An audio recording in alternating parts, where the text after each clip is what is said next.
Hello, my name is David Robertson, and this is another one of my educational blacksmithing videos.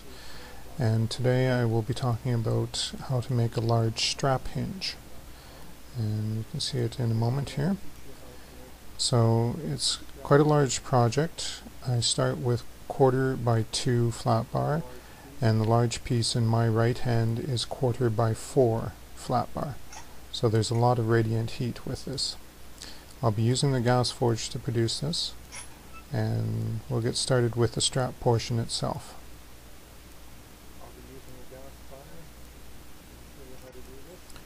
First, I start with the Spade Point finial, and this is done by clipping off one corner of the flat bar and then working the point back into the center of the bar, followed by shouldering and tapering into the shoulder, and then using a rounding hammer to flare the lobes on the spade finial. So at this point I'm creating a shallow line with the chisel that I can work deeper to and then cut the piece off. I'm working at about a 60-degree angle, and anything from 45 degrees to 60 degrees will work well for this.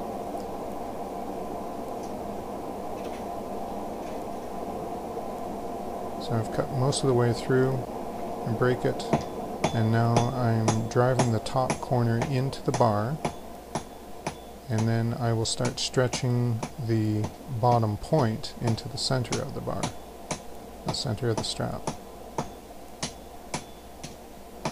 Now with bar this size you'll have to work fairly hard with it, but you can do exactly the same application on 1/8 by 1 flat bar and do exactly the same techniques, and it won't take you near as long.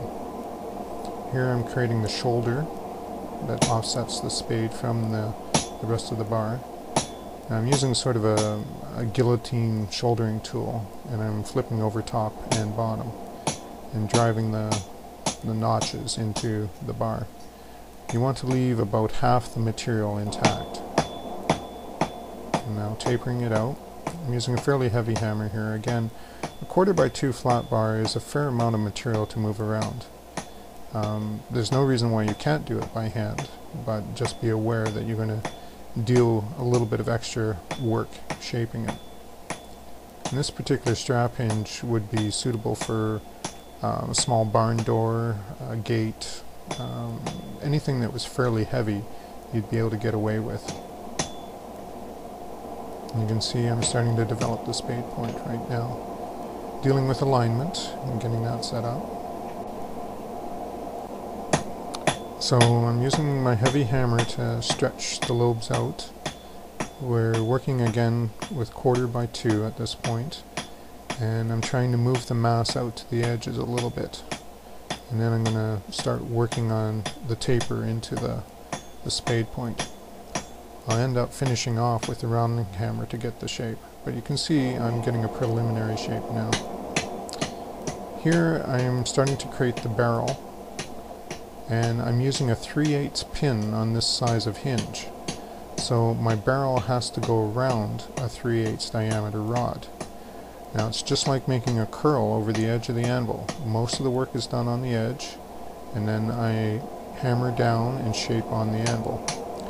Then I'll start fitting the pin into it to make sure that everything fits. Now what I want to end up with is a loose fit, but not sloppy. Because as the metal cools, it's going to tighten up a little bit. And I want to be able to fit the pin through without any problem. You can see it slides through fairly nicely there. Alignment is quite important. So I'll go back and forth, getting the alignment set up. And what I'm looking for is the pin to be 90 degrees to the axis of the strap. Otherwise it will bind, or it will look odd rotating in a different angle off the hinge plate. And you can see I'm using the pin as a mandrel here to shape the barrel right to the diameter of the pin. Now these are light taps. I'm really just coaxing the metal. You can see I can still pull it out, so I'm not clamped right down on it. If I found that it did clamp too tight and I could get the pin out, then I would use a drift tool to expand the hole a little bit if need be. So at this point I've switched around to the hinge plate. The hinge plate has a combination of ram's horns for decoration and the barrel. Now, what I'm working on here is chiseling out the square bottomed U shape to create the barrel. Now I strongly recommend that in this style of hinge that you create the decoration first. So create your ram's horns first, and then you don't have to go back in and do a realignment on the barrel once you've made it. I chose to do it the wrong way around. So I'm chiseling the U out, and you'll see that in a minute, and I'll match it to a 1/4 by 2 flat bar to make sure my sizing is right. Again, use a good slitting chisel, keep the tip cool, quench it down every few hammer strokes. You'll find with this size of material that there's a great deal of radiant heat, so you may want to use a long leather welder's glove, something like that.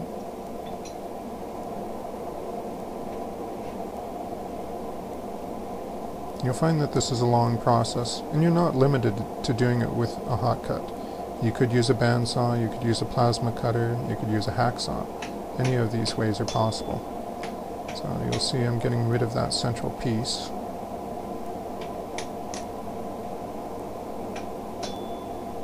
And basically I've just hot chiseled all the way through it.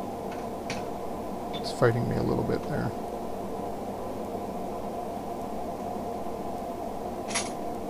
And there you can see, we've got our basic U shape that I can create the barrel from.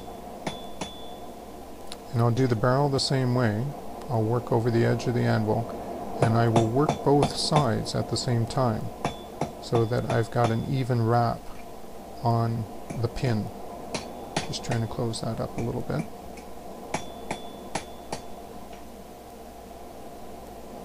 Again, most of this is light taps. That's the 1/4 by 2 flat bar. You can see it'll fit in quite nicely there. On a hinge this size, you want a little bit of play on either side. As the hinges get smaller, your tolerances get smaller, because usually you're making them for cabinets or specialty boxes.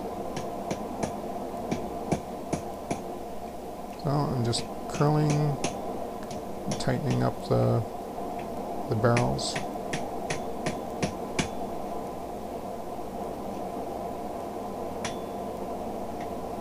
Again, with a 1/4 by 4, and this piece was 7 inches long, there's a lot of radiant heat off that.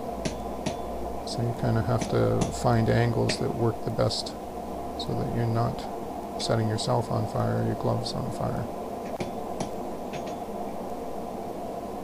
So lots of little tweaking with this, trying to get everything to fit up. Again, I'm using the same 3/8 pin. And I've taken the pin and I've cut it a little bit extra long, and I've gone over it with the grinder just on the corners of where the cut was, so that there's no burrs that are going to bind when I try and knock it out of the barrel. See, I'm truing it up. You can see why I like a double horn anvil. I can use that back tail for a lot of tricky maneuvers like this. But in a regular English pattern you can use the square tail, or you can make a tool that fits in the hardy hole.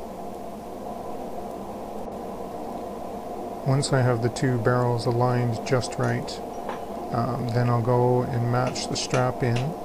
You may have to use a file, and I dry fit with a pin to make sure that it's got the range of mobility that I want with the hinge. You see I'm fitting there. That's the finished hinge there. On this particular hinge I used a pin that was 4.5 inches long and riveted over both ends. And this will give you a close-up view of the ram's horns. I've also punched through, hot punching it, to create holes that it will mount on the door frame and the door. I hope you've enjoyed this video, and I hope you also visit artistblacksmith.com.